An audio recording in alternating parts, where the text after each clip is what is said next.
አይ ሁሉ ባይሆን ምንድነው ስለዚህ ሁሉ የተዘግተን የጂኦግራፊ እስረኛ ሆነን ነው ምን ቀጥለው ወይስ በጦርነት የሚያዝ ድሉ ይኖረናል? እሱም ከጠረጴዛ ውጭ አይደለም። ኢትዮጵያ ከኤርትራ ጋር በአሰብ ጉዳይ ጦርነት መክፈትም ላይ ተጠበቅበት ይችላል። ሌላ በቂ ምክንያቶች አሉ። ኤርትራ የያዘቻቸው የወሰደቻቸው ዛሬ መሐላችን ገብታ የምታማስላቸው ማአት ነገሮች እኮ ስለዚህ እነሱን ለማስተካከል እየለመን ነው እያስለመን ነው። ስለዚህ አጀንዳተ ሕጂ ከም ትሪእዎ ዘለኹም እዚኦም ሰባት እዚኣቶም ንኩናት ኣብ ደገ ባሕሪ ንኽምለስ ናይ ግድን ናብ ኩናት ክናቱ ዘለና ንዝብል የስ እሱ እውን ኣብ ጣውላ ዘሎ እዮም ዝብሉ ዘለዉ። ስለዚ እቲ ናይ ኣብ ደገ ባሕሪ ጥራይ ዘይኮነ ብካልእ እውን ምክንያታት ኣለና ኩናት ንምጅማር ዝብል ናይ ኩናት ሸውሃቶም ይገልፁና ኣለዉ። እዛ ሕቶ እዚኣ ግን ንጌታቸው ረዳ ቀሪባትሉ ነይራ። ምክንያቱ እታ ቀንዲ ኣገዳሲት ንጌታቸው ረዳ ትምልከት ሕቶ ድማ ሳያ ነይራ። ንቐፅል። Atrocities. In 2019, Prime Minister Abiy Ahmed won the Nobel Peace Prize for ending decades of hostilities with neighboring Eritrea. Abiy then partnered with Eritrea to fight against Tigray in the civil war. Today, however, there are rumblings of a possible new conflict between these two countries. There are reports of Ethiopian tanks and artilleries moving towards the border. Both governments are accusing each other of trying to provoke a conflict. Is Ethiopia on the precipice of another war with Eritrea? Are you saying that the claims of the Ethiopian government led by Abiy saying we want access to that Red Sea port that's in Eritrea, you're saying that won't ሕጂ እንታዮም ዝብል ዘለዎ ኣብዚ ክርዳና ዘለዎ ንጹር ዝኾነ ኣብ 2019 አብይ አሕመድ ምስ ኤርትራ ሰላም ብምግባር ኖቤል ፕራይስ ተሸሊሙ እዩ። ስለዚ እቲ ጉዳይ ክፈትሐ ውዕል አልጀርስ ተቐቢለ ኢሉ እዩ እንተኾነ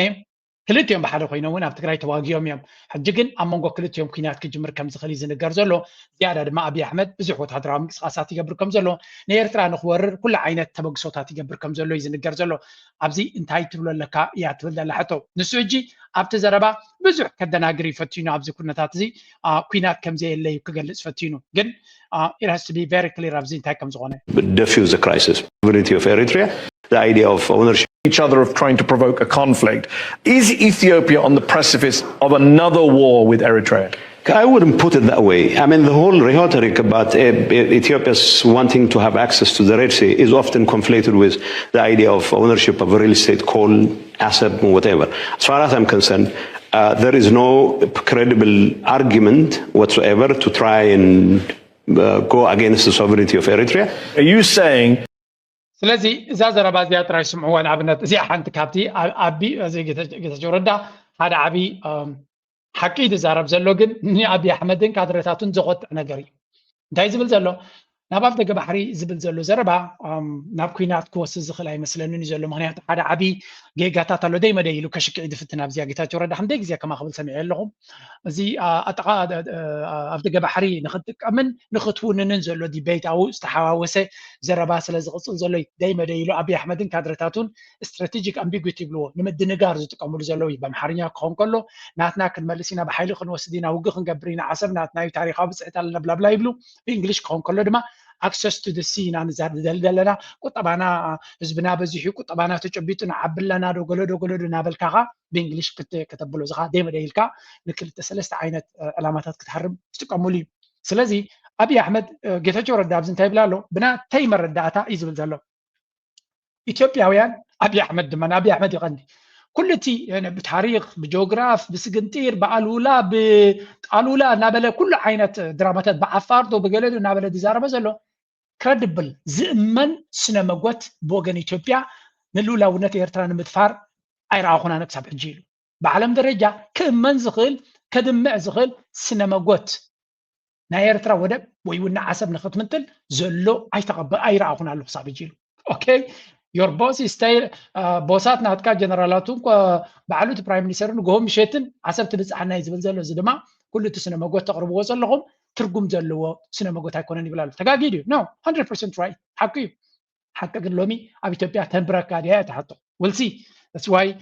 ዕጫ ናይ ሰብ ዝውን ቀሊል ክኸውን ከም ዘይክእል to try and go against the sovereignty of Eritrea. Are you saying that the claims of the Ethiopian government led by Abiy saying we want access to that Red Sea port that's in Eritrea, you're saying that won't lead to war? No. What I'm saying is I don't expect that to lead to war, at least not in the foreseeable future, as far as I'm concerned. Prime Minister Abe, on the one hand, has said he wants peace. He said he wants to avoid conflict. On the other, he's vowed to, quote, correct this historic error of the seaport and said, quote, I am 1,000,000% sure Ethiopia will not remain landlocked. Exactly. በዚ ድማ ጽቡቅ ገይሩ ዝተዳለወ ሰብ ከም ዝኾነ ኢና ንርኢ ዘለና እቲ ማህዲ ሓሰን ጋዜጠኛ ድማ ከምዚ ኢሉ ፋክትስ ቀሪቡ ክጸንሕ ኣሎ መብዛሕትኡ ግዜ ፖለቲከኛታት ጋዜጠኛ እንታይ እዮም ዝገብሩ ቁንጫል ሓበሬታ እዮም ዝወስዱ እዚ ሰብ እዚ ግን ሓንቲ ካብቲያ ዝበለፀ ዝገበራ ኣብዚያ ኤፒሶድ እዚኣ እንታይ እንተላ ወላ ሓንቲ ይኹን ቅንጣብ ሓሶት ከይተጠቀመ ኤግዛክትሊ ኮት ባይ ኮት ብጭብጢ ጥራይ ዝሓቶም ዘሎ and this is like ናይ በሓቂ ወላ ሓንቲ አንጻር ማሕዲ ክዛረብ ይክሉን እዮም ምክንያቱ ንጌታቸው ረዳ ዝሓቶ ዘሎ ኩሉ ባዕሉ ዝብሎ ዝነበረ እንተደለ ድማ አብይ አሕመድ ብቪዲዮ ዝተሰነየ ጭብጡ ዘሎ ዘረባይ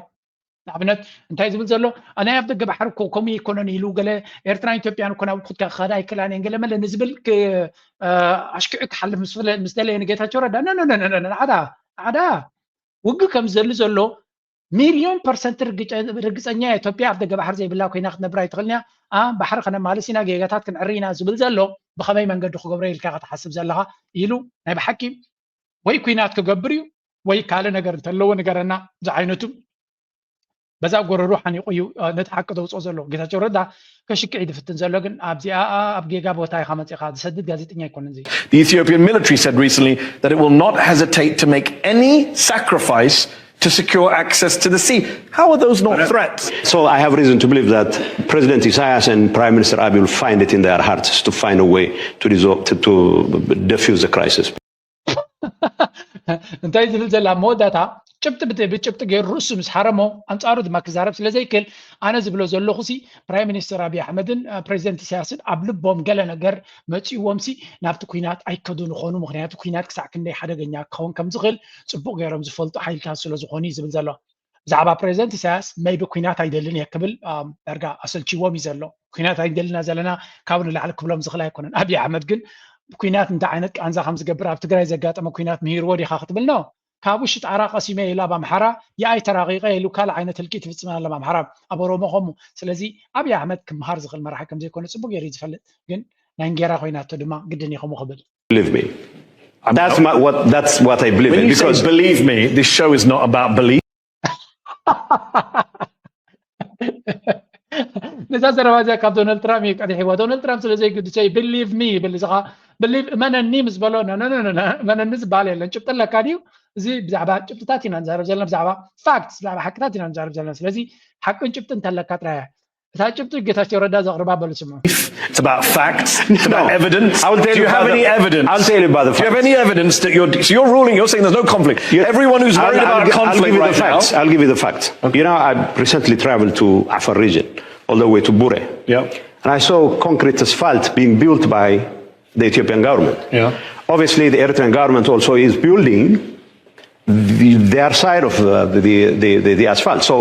it must have been a recent fallout between the two sides. So if they have made that investment sincerely, and then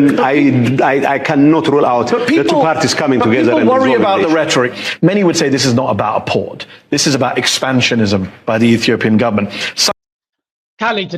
This guy, أنا يفتون إندي أنا ما هذا حسن يفتون إني يمكن أبزنا قصاب قد يفتيه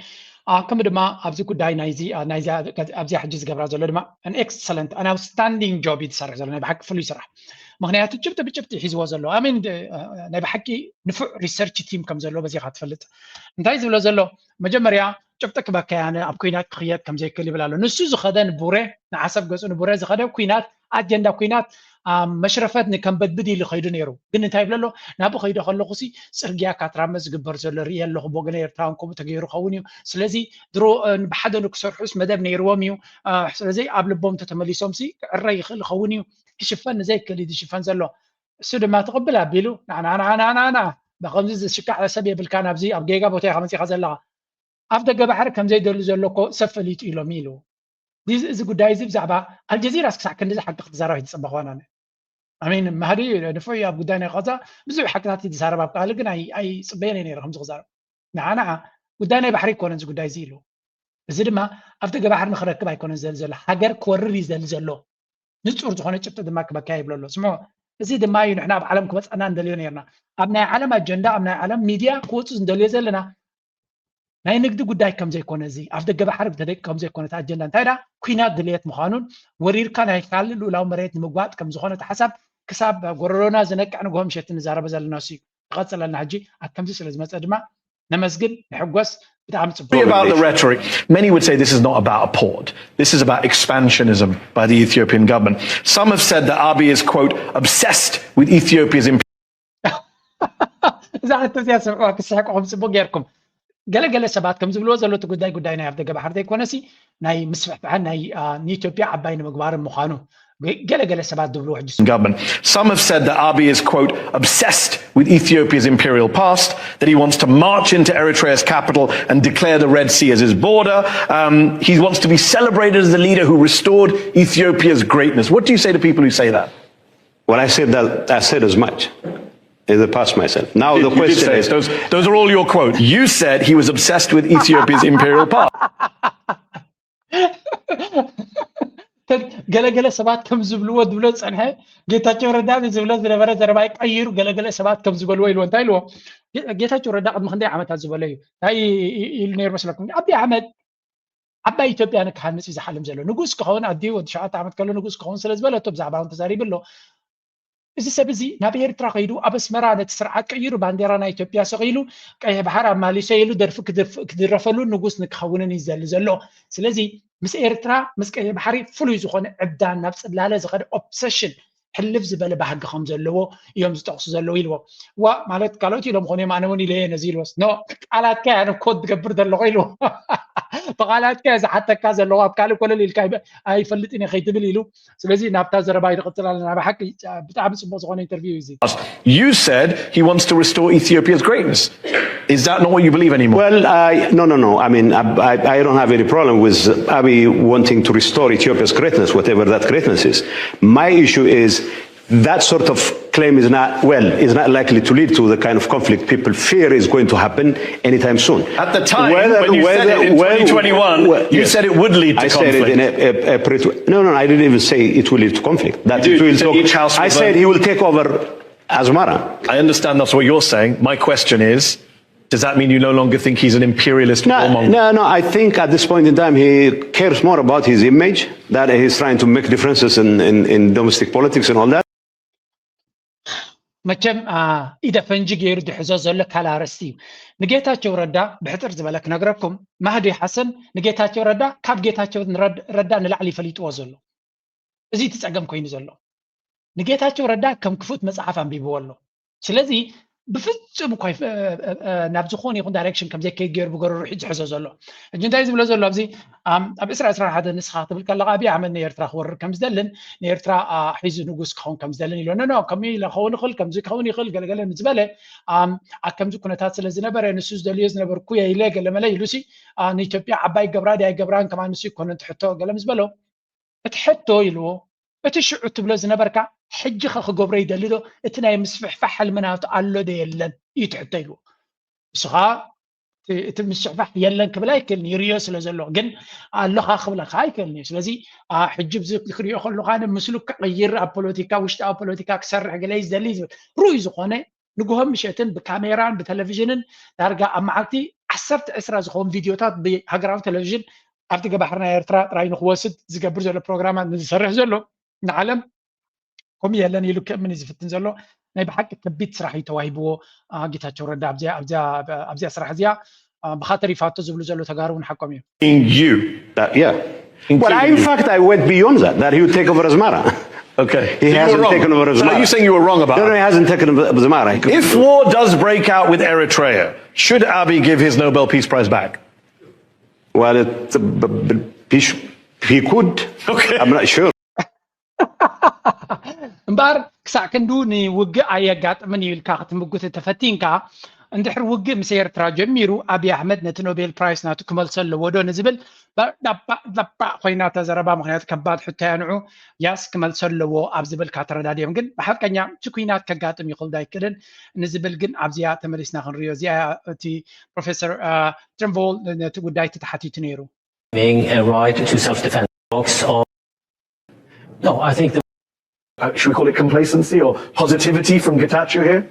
No, I think the war is coming, and it's coming pretty soon. Ethiopia is now posturing and ticking off every box of claiming a right to self-defense, accusing Eritrea of destabilizing Ethiopia, accusing Eritrea of funding and arming militias, the Fano Amhara militias, accusing Eritrea to collude with the Tigrayan government or the TPLF in Tigray. The Minister of Foreign Affairs in Ethiopia submitted a letter to the Secretary General of UN, ticking off all of these issues, saying that we will be patient, we want peace, but we are not patient for too long. Shida says war is coming and he's laying out that the ስለዚ እዚ እንታይ ዝብል ዘሎ ሓደ ካብቶም ነዚ ኩናት እዚ ክመፅኦም ኢሉ ኣፉ መሊኡ 10 ግዜ ዝዛረብ ዘሎ ዳርጋ መዓልታት ዝቆፅር ዘሎ ሰብ ክትብሎ ትኽእል ኢኻ ኖርዌጃዊ ፕሮፌሰር ከቲል ትሬምቮል ዝበሃል እዩ እንታይ ዝብል ዘሎ ኖ እቲ ናይ ጌታቸው ረዳ ሓሶት ግደፍዎ ሓሳዊ ይኾነ ጌታቸው ረዳ እውን ይብሎ ያው ገዲፍካ ኩናት ይመፅእ ዘሎ ኩናት ኣብይ ኣሕመድ ኩናት ክውጅ ከም ዝደሊ ኩለን ነጥብታት ኣማሊእዎን እዩ ዘሎ ምክንያቱ ኣብ ተደጋጋሚ ወታደራዊ ፖስቸሪንግ ወታደራዊ ዓቕምናቱ ክገታትር ውዕል ኣሎ ሰራዊት የንቀሳቀስ ኣሎ ኤርትራ ትወረንላ ኤርትራ ውሽጣዊ ጉዳይ ተይተኣቱላ እናበለ ይዛረብ ኣሎ ከምኡ ድማ ናብ ዩኤን ኤርትራ ትወረንላ ኢሉ መሰል ናይ ርእሲ ምክልኻል ከም ዘለዎ ንክጥቀመሉ ከም ዝኽእል ምክንያት ክኾነ ዝኽእል ነገራት ኩሉ ገይሩሎ ክልተ ግዜ ደብዳቤ ሰዲዱሎ ስለዚ ኩናት ንክገብር ዘድልየካ ኣገባባት ኩሉ እዩ ዘዳሊ ዘሎ ምንታን ብዓለም ደረጃ እገዳ ንከይገጥሞ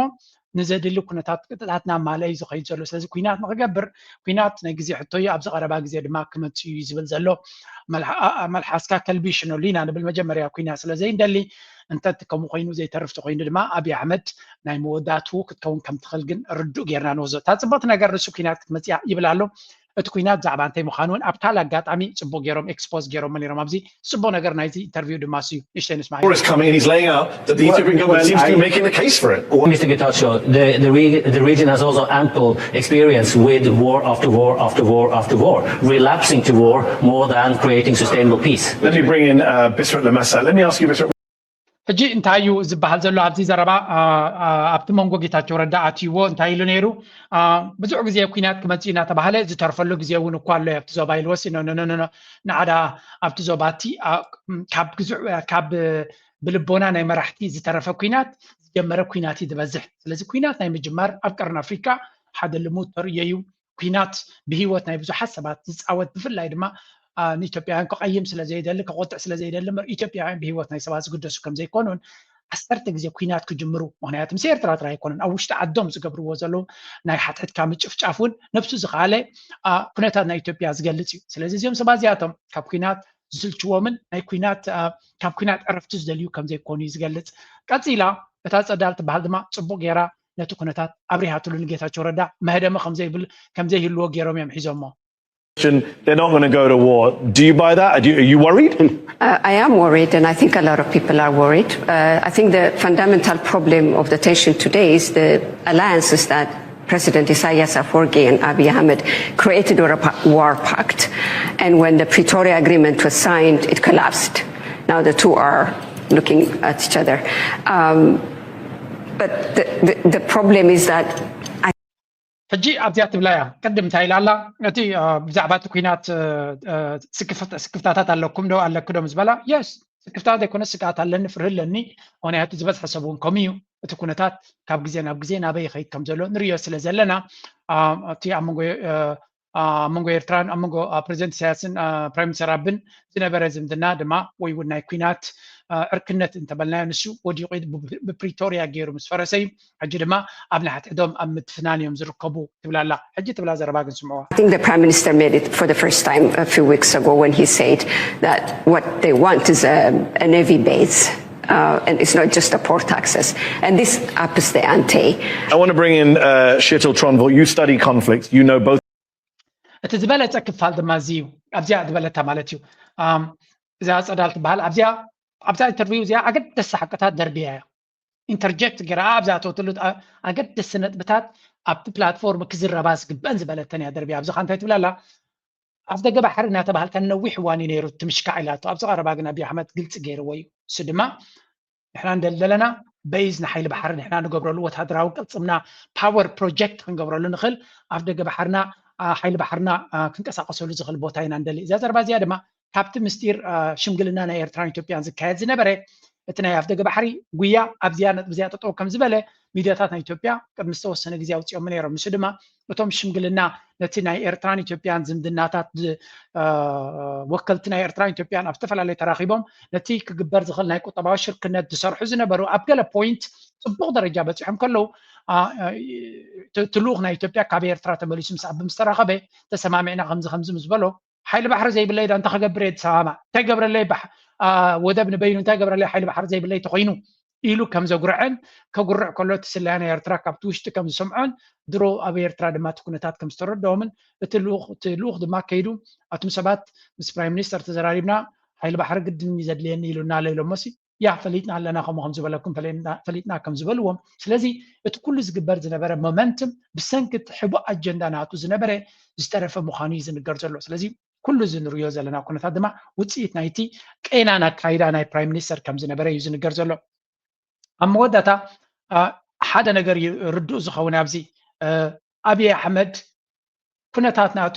ብንጹር እናተጋህደ ዝመፀሉ ዘሎ እዩ እዚ ክነሱ ግን ንዓና ብኸመይ እዮም ብላክሜል ጋዝላይት ክገብሩና ዝፍትኑ ዘሎ ስምዑ ብዚ In transparent way, Ethiopia has requested to use, not for free, based on money, Eritrean ports, Massawa as well as Assab, more so Assab. The response was cold again. Ethiopia even was asked to present, projects. So several projects were sent to the Eritrean leadership. Big lie, أبا حسوت. زيجي كم تري ودا لو كلت صبر أبقيلو نجهم مشتن إثيوبيا كفيلة كتكم مجمريا كفيل كهتكم نيرترا كم زحتت كيا زخوني يكون حبريتا يلن برايم مينستر ناتكا كن كفلنا دلينا يكون صوت مقبلي بنت سنهلو ما حيل بحر كوتيز دبل الذي إيرترا أفدق بحري كفيل كاي تتكم زبالة له مغنيات ملسون يلن زحتتكم اوفيشالي وي فورمال زحتتكم ون يلن اب ميديا نامصهم كتنفعون سمعكم لنا سلازي ايرترا ገንዘብ ዘይትደሊ ምዃና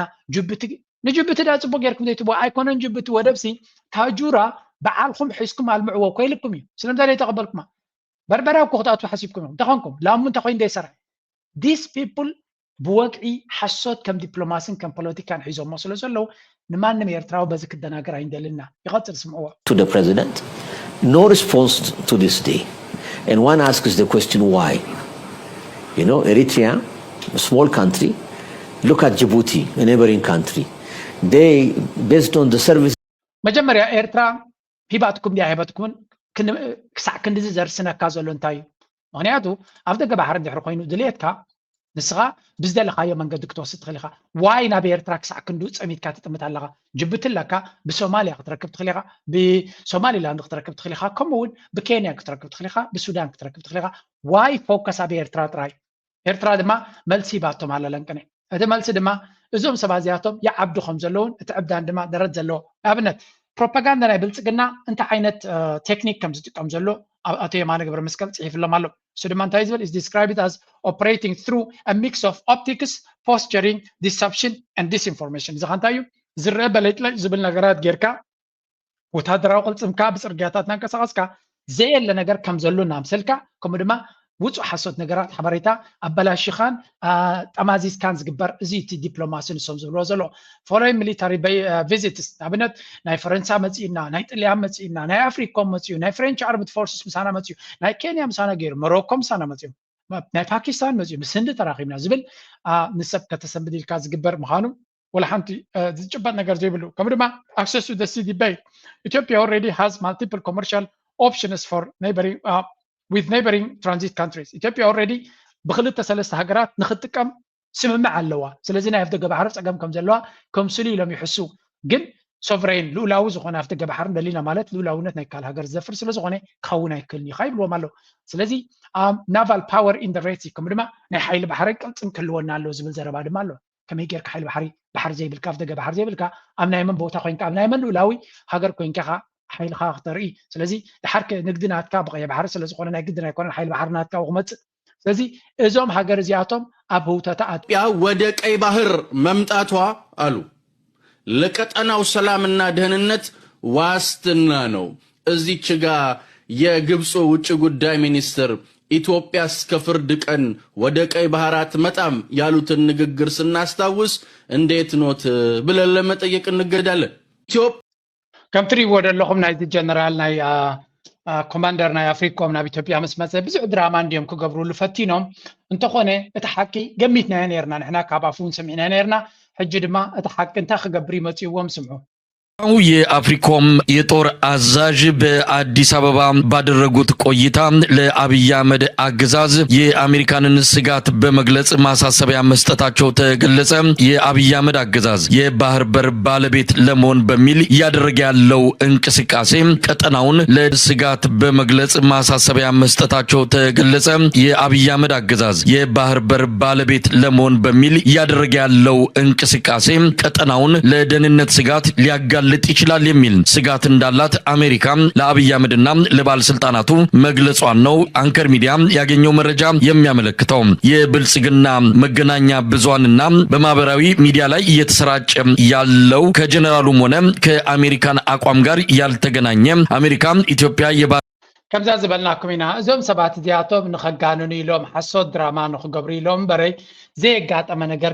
ከም ዝኾነ እዩ። እዚ ናይ አሜሪካ ጀነራል ዝበሎም ነገር እንተሎ ቅድሚኡ መራሕቲ ናይ ኢትዮጵያ መሳት ብሎስ ንበሎ ማርኮ ሩቢዮ ክብሎ ከሎ ዶናልድ ትራምፕ ኣብ ዝተፈላለየ ኣጋጣሚ ክዛረብ ከሎ ናብ ኤርትራ እውን መልእኽቲ ክሰድድ ከሎ ሓደ ዓይነት መልእኽቲ እዩ። ቀዳምነት ናተይ ኣብዚ ዞባ እዚ ናይ ሰላምን ርግኣትን ኩነታት ንክዓብድ እምበር ንፀጥታን ሰላምን ናይዚ ቦታ እዚ ዝዘርግ ሓይሊ ንኸይህሉ ንዑ ጠጠው ንምባል ምዃኑ ስርሖም ብተደጋጋሚ ነጊሮም ነይሮም። እዚ ጀነራል ድማ ሕጂ መፅኡ ልክዕ ተልኾናቱ ብዓፉ ነጊርዎም ነይሩ። ኣብዚ ጉዳይ እዚ ካልእ ሕቡእ ምስጢር ከም ዘየለ ንኣብይ ኣሕመድ ድማ ክጥንቀቕ ከም ዘሎ ኣጀንዳ ባሕሪን ስግንጢር እናበለ ዝገብሮ ዘሎ ድራማ ክቁጠብ ከም ዘለዎ ዞባዊ ርግኣት ኣብ ጉዳይ ናይ ሱዳን ይርእይዎ ኣለዉ፣ ኩነታት ናይ ሶማሊ ይርእይዎ ኣለዉ፣ ኩነታት ናይ የመን ይርእይዎ ኣለዉ። ስለዚ ቀይ ባሕሪ ኩነታት ኩሉ እናረኣዩ ከለዉ ተወሳኺ ካልእ ናይ ቀይ ባሕሪ ብምባል ንካልእ ሕማቕ ነገር ንክመርሕ ክገብሮ ዝኽእል ዕንደራ ኣጆኻ ክብልዎ ከም ዘይክእሉ ግን ንሳቶም ነታ ዘረባ ጠምዚዞም ናብ ከምዚ ኣጆኹም ከም ዝበሎም ገይሮም ኣጀንዳ ክሰርሑላ ቀኒዮም ነይሮም። እዚ ከዓ ኣካል ናይቲ ብሸፈጥ ዝኸይድ ዘሎ ፖሊሲ ከምቲ ሚኒስትር ሓበሬታ ሃገር ኤርትራ ዝበሎ ናይ ዓቢ ብልፅግና ዘየለ ነገር ሓድሽ ምልክት እናገበርካ ዓበይቲ ማይክሮፎናት ተጠቂምካ ንዑ ንምግዋሕ ዝግበር ዘሎ ዝኽየል ዘሎ ኩነታት ኢና ንርኢ ዘለና። ስለዚ again the US has not endorsed ኢትዮጵያ ነቲ ናይ ኣፍደገ ባሕሪ ክንውንን ዝብልዎ ዘለዉ ዝኾነ ይኹን ድጋፍ ከም ዘይሃቦም ብግምጣሉ ተጠንቀቑ ከም ዝበሎም ኢና ንሰምዕ ዘለና። ስለዚ ከምኡውን እቲ ኣብ ካልኦት ሃገራት ምትእትታው ትገብሮ ዘላ እውን ክትጥንቀቕ ከም ዘለዋ እዩ ነጊርዋ ዘሎ። እዚኣ እያ እታ ሓበሬታ ወፂኣ ዝነበረት። ንሳቶም ግን ስፒን ክገብርዎ ንዑ ከደናግሩ ብዙሕ ነገር ክገብሩ ከም ዝፈተኑ ሪና ኣለና ማለት እዩ። ሓደ ንሱ ክኸውን ከሎ እቲ ካልእ ወታደራዊ ኩነታት ናይ ፋኖ ድማ እንታይ ይመስል ካንስማዕ። ክልል በፋኖ ኃይሎች ቀጠናዎች ላይ ሪፐብሊካን ጋርድ እና የኮማንዶ አባላትን በማሰማራት ጭምር የሚደረጉ ዘመቻዎች እንደቀጠሉ ናቸው። ጀነራሉ የጸጥታ አመራሮች ቤተሰቦች እየታገቱብን ነው ሲሉ ክስ አቅርበዋል። በክልሉ የሚደረጉት ሰሞነኛዎቹ ጠንካራ ውጊያዎች በአመዛኙ የመንግስት ጥምር ኃይል የሚባለው አካል ወደ ፋኖ ኃይሎች ጠንካራ ይዞታዎች በመጓዝ የሚከፍተው ውጊያና በፋኖ በኩል የሚፈጸመው የአጻፋ ጥቃት ጋር በተገናኘ የሚከናወን ነው። ጎንደር፣ ላሊበላና ደብረ ብርሃን አቅራቢያ የተደረጉ ውጊያዎች ከም ንሪኦ ዘለና ፋኖ መመሊሱ እናበርትዐ እምበርና ዝሓለ ይኸይድ ከም ዘየሎ እዩ ዝንገር ዘሎ። ስለዚ እቲ ሪፐብሊካን ጋርድ ዝበሃል ወይ እውን ኢማራት ንኣብ ንምክልካል ዘሰልጠኑሉ ሰራዊት ማለት እዩ ሪፐብሊካን ጋርድ እዮም ዝበሃሉ ንዓታቶም ኮማንዶታት ንዖም ክጥቀም ከም ጀሚሩ ከም ዘለዎን ደንቀነ ባላቲ ፕሮፓጋንዳ ናቱ ከምዚ ቀቲልና ዶ ገለ ዝብል ዘረባ ንሰምዕ ኣለና። ብሓፈሻ ከቢድ ኩናት ኣብ ሰሜን ሽዋ ደብረ ብርሃን ኣከባቢ ደብረ ብርሃን ማለት እዩ ከምኡን መሓል ኣምባ ዝበሃል ቦታታት ይካየድ ከም ዘሎ ኦንጎይንግ ባትልስ ኒር ኣብ ጥቃ ላሊበላ ማለት እዩ ኣብ ሰሜን ወሎ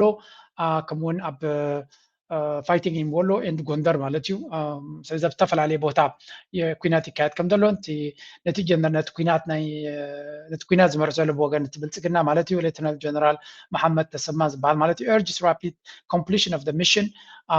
warns of shifting focus to the foreign enemies allegedly exploiting internal agents. ስለዚ እንታይ ዝብል ዘሎ ቀልጢፎም ነቲ ኩናት ወዲኦም ካብኡ ክወፁ ከም ዘለዎን ምክንያቱ እቲ ናይ ወፃኢ ሓይልታት ኣብኡ ይኣትዉ ኣለዉ። እዚኣ ከዓ ሽጣራ እያ ንፋኖ ክስዕርዎ ስለዘይከኣል እንታይ ይብሉ ኣለዉ ናይ ወፃኢ ሓይልታት ከይኣትዉ ምንታን ክንወፅ ኢና ኢሎም ብምልሻን ብውሽጣዊ ኩናትን ገይሮም ከባልዕዎ እዮም ዝደልዩ ዘለዉ። ስለዚ እቲ ናይ አብይ አሕመድ አካይዳ ኩሉ ሓደገኛ ምዃኑ ዝንገር ዘሎ ከምኡውን ንኣብነት ኣብዚ እዋን እዚ እንታይ ይጥቀማሉ እዮም ዝብሉ ዘሎ ካልእ ከም ታክቲክ ዝጥቀመሉ ዘሎ ኣብ ክልል ኦሮሞ ድማ ብዝሰፍሕ መልክዕ ዝሰርሓሉ ዘሎ ስምዑ እዚ ክልላዊ መንግስት ሚሊሻ ማሰልጠኑን አጠናክሮ ቀጥሏል። በመላ ኦሮሚያ የሚሊሻ ስልጠና በከፍተኛ በጀት እየተከናወነ ሲሆን ከቅርብ ጊዜ ወዲህ በአዲስ አበባ ዙሪያ የሚሊሻ ስልጠና በአስገዳጅ ሁኔታ እየተሰጠ መሆኑን መረጃዎች ያመለክታሉ። ሰሞኑን በሸገር ከተማ በኮየ ፈጬ ጋራ መኖሪያ ቤቶች አካባቢ የሚኖሩ ነዋሪዎች የሚሊሻ ስልጠና እንዲወስዱ በኃይል እየተገደዱ መሆኑን ያገኘነው መረጃ ያመለክታል። ከየብሎኩ 12 ሰው ኮታ ተሰጥቶ ስልጠና እንዲወስዱ አስገዳጅ ሁኔታ ኣብዚ እውን እንታይም ዝብሉ ዘለው እቲ ኣብ ክልል ኦሮሚያ ብምልሻታት በብዝሕ የሰልጥን ከም ዘሎ እቲ ምምሕዳር ናይ ክልል ኦሮሚያ እዚ እውን ነብሱ ዝኻለ ታክቲክ እዩ ስለምንታይ ከም ዝገብር ዘሎ ምልሻ እንታይ ዝገብር ኣገዙ ዝቕመጥ ብረቱ ሒዙ ኣብ ገዙ ተቐሚጡ ነቲ ከባቢ ንክቆፃፀር ኢኻ ትገብሮ ስለዚ ኣክንዲ ሰራዊት ኣሰልጢንካ በዓልካ ትቆልቦምን ኣብ ፈቐዱ ኮለል ተብሎምን ብፍላይ ክልል ኦሮሚያ ክመፅኦ ንዝኽእል መጥቃዕቲ ኣምሓራ ስዒሩ ተመፅኡ ፋኖ ስዒሩ ተመፅኡ እንታይ ከጋጥም ከም ዝኽእል ስለ ዝርድኦም ዘሎ ብብዝሒ ምልሻታት ብምግባር ድማ እቲ ኣብ ግንባራት ከይዱ ዝዋጋእ ሰራዊት ጥራይ ዘይኮነስ ኣብ ውሽጢ ኻውን ንኣብነት ብልፅግና ሰራዊት ናብ ኤርትራ ንወራር ወይ እውን ንትግራይ ገፁ ንወራር ክሰድድ እንድሕር ኮይኑ ኣብቲ ውሽጢ መፅኦም ፋኖ ወይ ካልኦት ከይሃርምዎ ምልሻታት ድማ ብብዝሒ ኣሰልጢኑ ነቲ ውሽጣዊ ኩነታት ከጋጥም ዝኽእል ክከላኸልሉ ዝኽእሉ ስለዚ ብዝሒ ሰብ ኣለኒ ኢሉ ዝፍክር መንግስቲ ስለ ዝኾነ ዘሎ ነቲ ዘለዎ ብዝሒ ሰብ ንምጥቃም ማለት እዩ ኩሉ እቲ ዝከኣሎ ብብዝሒ ምልሻታት ብምስልጣን ወታደራዊ ዓቕምናቱ ክሕይል እዩ ዝፍትን ዘሎ ስለዚ again እቲ ዝኽተሎ ዘሎ ፖለቲካ ናይ ሰላም ፖለቲካ ኣይኮነን ወላ እውን ሰላም ደልየ እንተበለ ናይ ሰላም ኣይኮነን እዚ ኣብ ነዊሕ እዋን እውን ብሓይሊ ፀብለልትነት ገይሩ ጨፍጪፉ ንክሕዝ እምበር ናይ ሰላም መንፈስ ዘለዎ ስርዓት ከም ዘይኮነ ንቐፅል ብፍላይ ገለገለ ስኮላርስ ዝብልዎ ዘለው ንስማ That is how you come to the negotiating table. It's not by denying the other side also has its own priorities, its own perceptions, and its own prognosis of what the future looks like. I think there are some problems, contradictions in the thematic presentation of what caused this relationship between the two stay on a war footing, on a conflict footing. He speaks of regional turbulence versus unstoppable potential in the potential of the are bereft of stability just because Eritrea has been the spoiler in the region. ፕሮፌሰር እስቅኤል ድማ ኣብ ካልእ ኣጋጣሚ ሰላምን ርግኣትን ከተምፅእ እንተኮይንካ እውን መጀመርያ ናትካ ኩነታት ጥራይ ንስኻ ንነብስኻ ጥራይ እናጠመጥካ ዘይኮነ እቲ ፊትካ ዘሎ ሓይሊ እንታይ ይደሊ እንታይ ናቱ ሞቲቬሽን እንታይ ዓይነት ስጋታት ይስምዖ ኣሎ ንዕኡ እውን ኣብ ግምት ኢኻ ንስኻ ኣካይዳኻ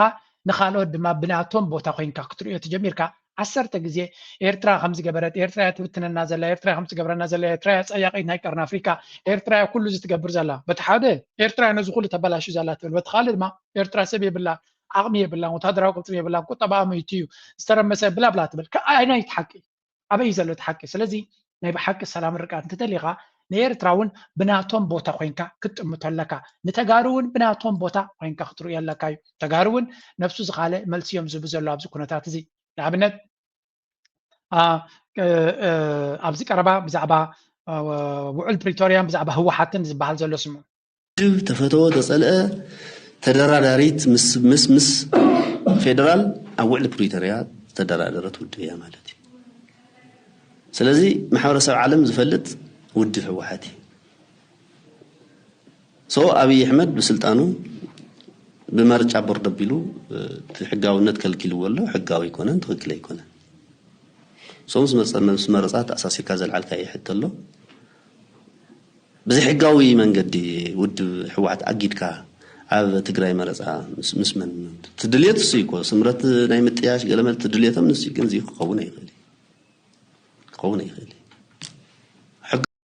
Recently exposed an internal TPLF investigation that accuses 231 of your former leaders and affiliates of crimes, including human trafficking, abductions, gold and weapons smuggling. But you waited to reveal it. Honestly, how do we know you weren't involved in these crimes? Honestly, ኣብዚ ሓለፈ ልዕሊ 200 ዝኾኑ ዓበይቲ ሓለፍቲ ናይ መንግስትን ናይቲ ወታደራዊ ወታደራዊ ቅልጽም ናይ ትግራይን ብዝተፈላለየ ገበናት ብስርቂ ናይ ወርቂ ድዩ ናይ ካልእ ከምኡውን ምዝውዋር ናይ ሰባት ወይ ከዓ ሂመን ትራፊክን ዓበይቲ ገበናት ኣብ ዝኽሰስሉ ተሳቲፍካ ነርካ ክሳብ ሎሚ ተፀቢኻ ካብ ኩላቶም ድማ ንስኻ ነፍስኻ ከየተኻ ዝገበርካዮ እንታይ ዓይነት ሓቅነት ክህልዎ ክእል ናይ ብሓቂ ንስኻ ስለምንታይ ምስኦም ዘይነበርካ ስለምንታይ ኣብቲ ሊስታ ዘይኣተኻ እዩ ዝብሎ ዘሎ wasn't involved in the crimes because I wasn't because I ኣነ ኣብቲ ገበናት እቲ ተሳተፍኩን ምክንያቱ ያ ኣይተሳተፍኩን እዩ ዝብሎ ዘሎ ግርም ባበይንኻ ውፂኻ ንነብስኻ ፃድቕ ምግባር ናይ ብሓቂ ዘገረ wasn't but I knew that's not really a good defense. I wasn't involved in the crimes because I wasn't. After having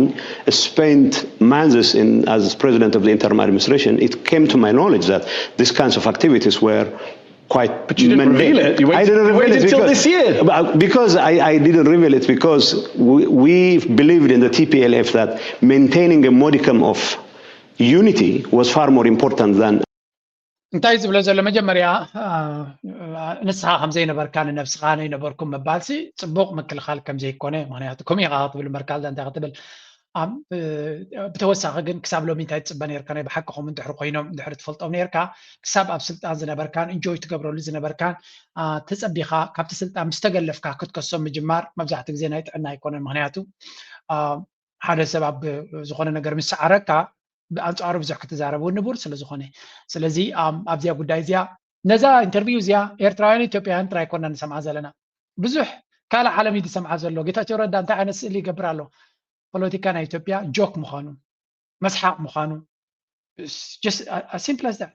ማለት ናይ ብዙሕ ፖለቲከኛታት ኢንተርቪውስ ንሰምዕ ኢና እዚ ኢንተርቪው ዝነና ስለዚ ለመድና ናይ ትግራይን ናይ ኢትዮጵያ እናሰማዕና ስለንውዕል መዓት ዓጀብጀብ ስለንርት ፊልድ ማርሻል መፅዩ ክንፋሕ ንሰምዖ እንታይ ዓይነት ዘረባ እዮም ዝዛረቡ እንኳ እዚኦም ሰዓለማ ይሰምዕዎም ንብል ሕጂ ግን ኣብቲ ዝዓበየ ፕላትፎርም ከይዱ ጌታቸው ረዳ በቃ እታ ድራማ ናይ ኢትዮጵያ ሒዝዋ ወፂኡ ኣሎ ነዚ ዝሰምዑ ዘለዉ ብዙሕ እኳ ይሰምዕዎን እዮም እምበር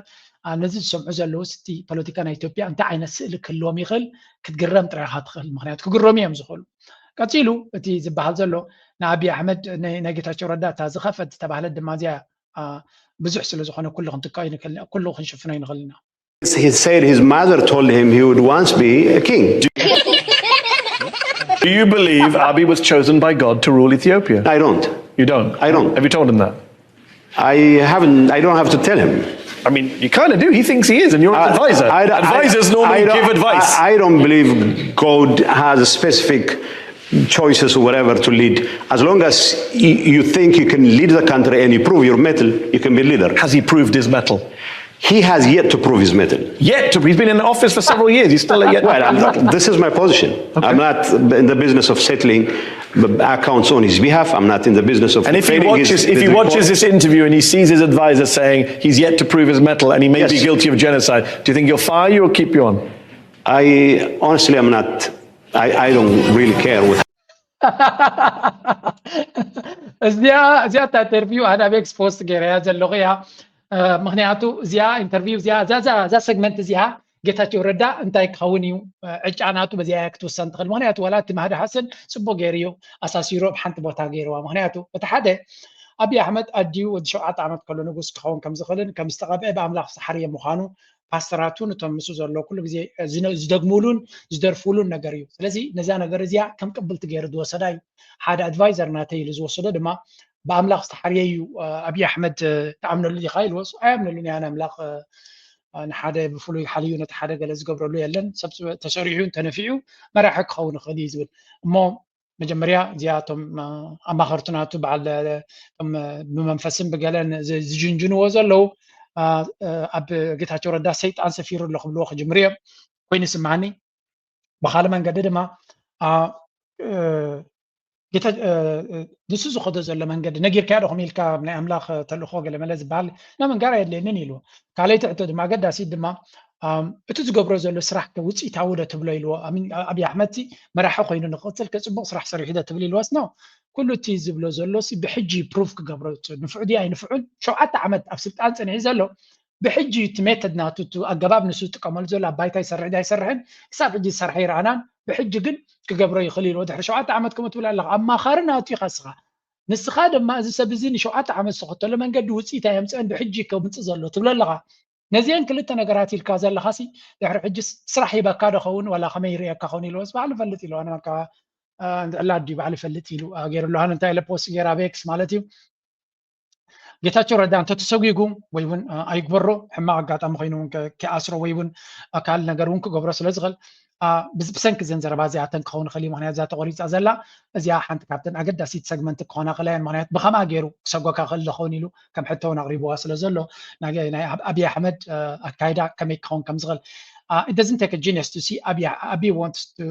to be king ንጉስ ከሆን ከም ዝደልሲ ፍሉይ ምስጢር አይኮነን كمود نيرترا وريرو أفتى بحر نيرترا هيزو زمرلون كدرفلون كمزدلي أون أنا تصور زخوني أبي جت أشورداون أنا تصير ولا بز فيديو زي لذي أفتى بحري بخالد حمش تهجرات كركبنا خاله كمن ما بزبالة من قدون أبا يسوون نعن زبالة كونديشنز كركبنا خاله نسجنا بيرترا ورار كفت مزدلي زلوا تكن ذكر زلنا بزجنا قداسي أبي أحمد كم حجي أسكالا خوينا من العالج ده يبوه بزحات أمونات زنبرو كم زت الرزن كم سجوجت رأي كونس كم زت سادة وندفلتي أبي أبنت كابزياتهم لما مرجسة تزعبينا روما بوليتيكيا بالله لبام ني تاسلت أنا أبي أحمد دمانو عتق بعض زنبرتها بشفتنا نابسي أبي أحمد كيلا يزبال كمون تايدن داز بال جي لانكنا أسيرو كابسر بيت كوسون كلل زبلو زلو كمون تي دملش قبر ميكائيل زبال سهل ورك زودة بريزنت زنبرت جوار محمد نبعلو كمون هندركاتشو صقى تليستانا وحيو سلازي بزحات سبات تتقيمو زقحف سبيو كل زي أبي أحمد كلاسيكالي وسيدو تتقيمي زقحف تجارو خنتاي بلو أبزو قد دايزس كان اسمع بوغن تجارو زبلو وزلو خنسمع على غلطة ريتو تاتكل نسمع كم فتن شو الأكل عوي مدرخ ماتيو انتاي باب تقراي قاط يميلو نهزو عالم كرد قالات سحاطرو تخوينو مع انتا زنقسون تخوينو تردي عندها مو تقراي من دايو زوم زرقفو حواتنا ولا وانتم سرفايفرز كل جزيه كاب سوء النوم كاب حل النوم زي وصا زلو بسلا شكاو حز تفناقلتي زلو ترى they are still part of the ጽንተት زلو ترى من داي فويس كونوم ገታቸው ዝጠለሞ አንደወቱ ዝጠለሞ ሲ ገታቸው ዝአክል ዝነገር ዝደፊሩ ብብርካ ዓለም ከውጾ ዘይኻለሲ መንዳ አይ ከውጽ ኢሉት ጋዜጠኛ ንዓኻ ፀዋዕና ካስ በዘይ ምክንያት ይኾነይ እንግሊዝኛ ቃላት አውን ስለዝጥዕመና ይኾነይ ንምባል እውን ለይኮውን ኸሪ ተረዲኻ ነውዶ ሲሳይ because of እንግሊዝኛ ስለልትኽእል ኣይኮነን እዩ ላብዚ ፀዊዕናካ because of ንስኻ ዝነበረካ ሓላፍነት ተሓሰብ ብምግባር እዩ ኢሉ ክፅዋዕ ከሎሲ ኣብ ብርካ ዓለም أواريدو ون يخوني نجر جن تفاكت نكوت تمكيرو جن تز كونتراري تفاكت زحبوا لمن قدي تفتيروك ولا كذا دي. كأقول ترد كم تري ود لهم كالو دمان تاي أبز بلي ودي قام الله هنرينا. زموت أدقي حزي مسل كارسون زموت أدقي حزي مسل. زموت أدقي سمسل كاميرا حخاز جور كارلو محلتي كم تحزن هنا زلنا يا طول كم تحزن هنا زلنا حمام هزو قديفو حمامنا يا خالي زدامس سقاي مكرنا هزو قديفو أو خالي زي شكر سو أو حدا زي رجع أنا نتس كم أورو زقوايو لا الهزو أنا نتوز بالصوب بلس إنيا تزموت أدق خمسة عينتي نحن تجاجينا سمسيل مرح مسجورنا يو تستوصل لهم تجري بكباب يونت كتحمس خلا جينا نهلوت جينا كوعنا نيرا حزب تجري زج أنا ذكابي مسؤول وجاني أو كابي ناشين تبيتي فنديو بلس خطفيه وليلو بغالة يونيفرسيتي أو PhD ذاك الورقة هو شو بلش خطفيه وليلو استخراخره نصوات استخراخره سب دق سبات خطفيه ولو من نزولت صدالس لما خنقفان امسلا اكس غيرو ابيجو خوصن رينا تقرقار خوينس ندق سبات ግን ጨኪኑም ወድኮ አውቀድ ማዓለም ይተዋሪድ ተሰጥዩ ማለት حسن مهدي خمي غيرو مني مهدي حسن خمي غيرو لجيتاچو خمزس طحس اس مدن صو مسكفي تناي جيتاچو باندانت ቀርሚዑ ማለት ጨኒዩስ ካው ለአናስ ሰንፊጡና أفيرناون مالت جيت هشوا خاب تجري زوج السعوديو خبال كله كو حد جزء تحفر لك نباندا الكاتر حتى سنية يكونن كده محجز ترى باندا تات ثلاثي يحوسوا ويكعب ثلاثي بحفشة جيت هشوا ردا أم تاي كونتات كم زلوا بزي جيرنا هنود نخل بزي أسك جيرنا نود لمي أوكي give me a second لا أخوينا ما تغير يمسي انت اين تدخل غيروه لسه دقاقا موقعات او صمال دلو قصدي ناش توقعات او جيبوتي تولع دلو قصدي او اثيوبيا دلو قصدي ناي السودان شجر قصدي امود تقول زي حدش قرن افريقيا خمسالكم نتنا قدم قرن افريقيا سيكم زي حدش تاي خمسلكا مرايت لكم سحبت معكل قرن افريقيا كاب اثيوبيا زي هاي السلاسه قص بقص نابيت مصدلو الارترا تتقبلوا وصبوا تقبلوا هاي تقدسوا لكم من اجر مخل كيسال وتحالفهم ترجم ديبل هاي تقدسوا فلتوا وصبوا نعم حشام فلتوا كمان زغت سايكون سحبت معكل ويت سنتر اوف جرافيتي ابقرنا افريقيا كان كاب اثيوبيا تخيدنا الارترا يمشي كردو دلي صبوا قال ده حسب انا طعم ترحبر كم زان ريوز دلنا حجينا ابتنا بيرترا غزنا هنسغرينا كل غزي زدغاغم مسجزينا نصر زخيزو لحقتات نخري لي امتيا نغتل. Distinguished participants and colleagues, it is an honor to join you today as we open this important workshop. I want to begin by recognizing that we are here because of the initiative of the government of the state of Eritrea, who proposed this workshop and requested OHCHR expertise. This workshop reflects your commitment to strengthening national capacity and deepening engagement with international human rights mechanisms. زاتري وازل لهم أبز حلفة نشتي كفالنا تاتغوريت واتين رياز نبرنايو نسدما كم زتري وازل لهم هذا أقداسي workshop ويون سمينار تعزيز خمس نبرة من يعزيز ونيرو منجستي إرترايا بجسوا تحسابات ولدلا هذا حساب دما أزيا أقداسي نتي human rights تبعي لا إرتران وهم مشيتن كزلة فلتو النجر بمنقد إرترا أكيبهم نتوم كلهم international agencies يكون أكالات بفلاينا UN agencies عديمهم مساعتهم أجد داس زررب كم زكايدو سلازم نسات زرب زلا نتي نكونتاتنا إرترا نقدميت نخمت استجابرة تبق حساب مخانية تقول زلا قال كابتن بتدقاقامي بس تقصن أمباسادر نا UN coordinator بإرترا زيا. I want to also acknowledge the engagement, the progress and efforts of Eritrea in initiating constructive dialogue on human rights issues and engaging actively with relevant international and regional mechanisms. The United Nations is pleased to be your partner in this effort, walking alongside you as you advance priorities you have defined for your country's development. بحكي سلازي إيرترا نتنسا كتكدو تدلي نتنسا تمرتو زلا من قدتات نبينخا أغير كايو نخالوت كي نقر كان كي حبر كان كاب تخيد نتنسخا كتكدو تدلي زلا خانتهم أب كبابي خازلونا international agencies نعلم لخاوي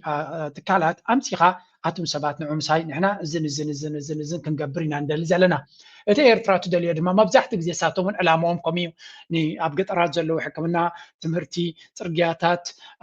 حرشاوتو توم نكعبيو لزقولو من قدي ماين حمد النمعك أبقى قبرو زقولو كلاتهم توم ايجنسيسنا يوين منكم قبريهم زدلي علاماتاتهم نتابقى تراد زلو زبيو لازم منقس إيرترا أكندنا عتاتهم أقواني خامخات زي ما تأمان ويونعهم زي ما أمان تقام كخون خليو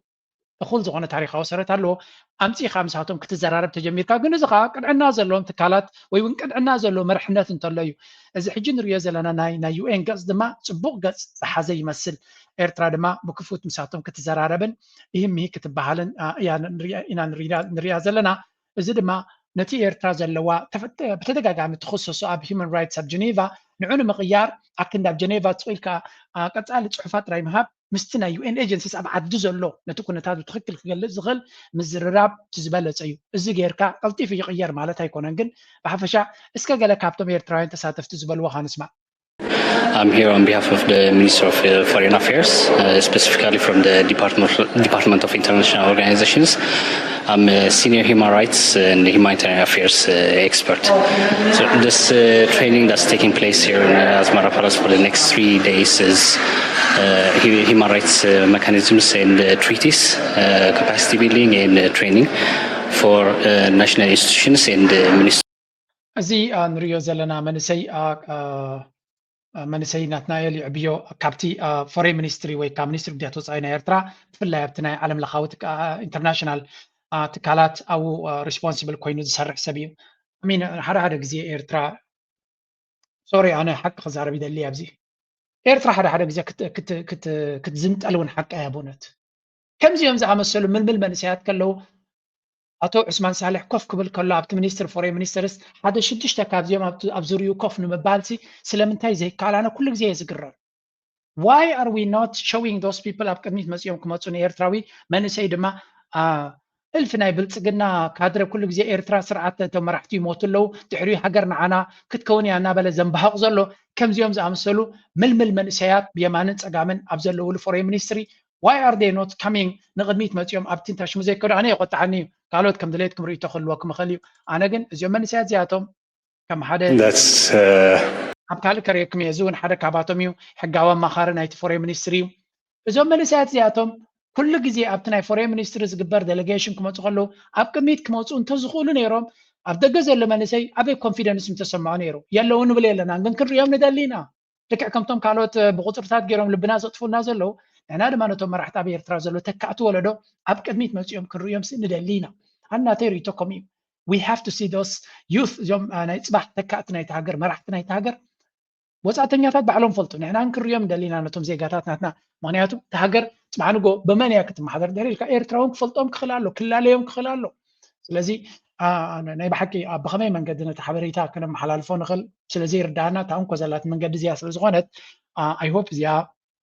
ኣብ ዝመፅእ ለውጢ ክገብርሉ ተስፋ ይገብር ኣይኖ ገሊኹም ኣለኹም ኣብ ኤርትራ ዝመፅእ ሶም ፐርፌክት ኩሉ ሶም እዮም ዝፈልጥዎ ንስኹም ታለይኹም ትብሉ ሓናት ክብሪ ተቐበለ ኣነ በዛ ወገነይ ግን ክቕየር ዝግብኦ ከምዚኦም ዓይነት ምልምል ዝመስሉ ብሪልየንት መንእሰያት ከለውና ኣብ ቅድሚ ካሜራ መፅኦም ኣብ ዝኾነ ናይ ሃገር ዲፕሎማት ምስ መፀ ብወገን ኤርትራ ክልተ ሰለስተ ጥራይ ይኾኑ በቲ ድማ 12 ሰባት ኮፍ ይብሉ ዋይኖት ናይ ኤርትራ እዚኦም መንእሰያት እዚኣቶም ኣብኡ ኮፍ ኢሎም ዘይመሃሩ ዘይሰምዑ ኩርሲ ዝሰኣኖም ኮይኑ ኣነ ናይ ብሓቂ እዚኣ ጉዳይ እዚኣ ክትዕረ ዘለዋ ኮይና እያ ትስማዓኒ ካብኡ ድሓን ናብቲ ፅቡቕ ዜናኻ ክንሰግር ወደልና ኣቀባብላ ኩሉ ህዝቢ ኣብ ጎደና ወፂኡ ዝገበረልና ናይ ብሓቂ ካብ ልበ ከመስግን ጥራሕ ዘድሊ ማለት ፅቡቅ ገይረ ክገልፆ ኣይክእልኒ ግን ያን ዝገበረልና ምቅባል ብጣዕሚ የመስግን እዎ ያ ተወለድርካ ቁርብ ክትብገስ ከልና ዓብ ርዝነት ነይርዎ ምክንያቱ ብኤርትራ ንነዊሕ ዓመታት ከም ትዕብልሎ መጠን ንሕና እውን ነቲ ዓወት ንኸይነድፍር እቲ ርዝነት ታባና እዩ ነይሩ ማለት እዩ ስለዚ ንዑ ኣሚና እውን ከም ትሪእዎ ዘለኹም ነዞም ሂሮስ ፍሉይ ኣቀባብላ ተገይሩሎም ዝግብኦም ድማ እዩ ነይሩ ናይ ብሓቂ ናይቲ ኣቀባብላ ከሪአኩም ንእሽተይ ኢንክረዲብል ከም ትሪእዎ ዘለኹም ኣስመራ ምልእቲ እያ ተቐቢላቶም ናይ ብሓቂ ሂሮስ ስለዝኾኑ ድማ ይግብኦም እዩ ንሕና ሃገር ምሉእ ባንዴራ ናይ ሃገር ኣብ ናይ ኣፍሪቃ ደረጃ ኣኽሪዖምናን ኣሕቢኖምናን እዮም ስለዚ ነዚኦም ከምዚ ክትገብር ከለካ እቶም ዘጣቅዑ ዘለው ቆልዑት ፅባሕ ንግሆ ኣነ እውን ከምኦም ክኸውን እየ እዮም ዝብሉ ስለዚ ብሓንቲ እምኒ ሰለስተ ዑፍ ኢና ንሃርም ዘለና ወይ ክልተ ዑፍ ኢና ንሃርም ዘለና ነቶም ጅግንነት ዝፈፀሙ ጥራይ ኣይኮና ነጣቅዕ ዘለና እቶም ዘጣቅዑ ዘለው ቆልዑ ሓደ መዓልቲ ኣነ እውን ንዓይ እውን ከምኡ ክኾነኒ ኣነ እውን ኣብዚ ክበፅሕ እዮም ዝብሉ ዘለው ካብኡ ቀፂልና ዜናታት ዓወታት ድማ ይቕፅል ኣሎ don't know you yet. Can you present yourself? First I'm Biniam Girmay. ትሪእዎ ዘለኹም ቢንያም ግርማይ ድማ ጋንታ ይቕይር ኣሎ ካብ ኢንተርማርሼ ናይ መፋነዊ ቪድዮ ዝገበረ ዋያ ናበይ ከም ዝወፃ ይተሓበረና ኣሎ ግን ካብ ኢንተርማርሼ ምክንያቱ ኢንተርማርሼ ምስ ሎቶ ዝበሃል ክለብ ብሓደ ስለተፀንበራ ቢንያም ግርማይ ይወፃ ኣሎ ኣነ እኳ ተሓጒሰ እየ ዘለኹ ንኢንተርማርሼ ስለ ፀላእኩ ይኮንኩን ቢንያም ሓድሽ ጋንታ ሓድሽ ህይወት ሓድሽ መድረኽ ተጋጥሞ ስለ ዝደሊ ዝነበርኩ እንሻላ ኣብቲ ኸዶ ይሰልጠካ ኾን ቢኒ ብጣዕሚ ፅቡቕ እዚ ድማ ታሪክ ዝሰርሓሉ ኢሎም ኪ ሞሜንትስ ናትሙ ከምዚያ ገይሮም ብቪድዮ ገይሮም ኣምፅኦመን ኣለው ናይ ብሓቂ ደስ ዘብል እዩ ኣብ ዝኸድካዮ ዝበለፀ ዕድል ርኸብ ኣነ ግን እቲ ምቕያር ከም ሓሳብ እውን ፈትየየ ቢንያም ድማ ከምዚ ስለዚ ካብ ዓወት ናብ ዓወት ካብ ሓጎስ ናብ ሓጎስ ካብ ኩርዓት ናብ ኩርዓት ኢና ንኸይድ ዘለና ኢሎም ኣርሳብ ዝኹድየ ፕሊስ ላይክ ግበሩ ሼር ግበሩ ይተኹምን ሓሳብኩም እንግደፉ ሰፖርት ግበሩ እናበልና ምዝያ ክንገትፈኩም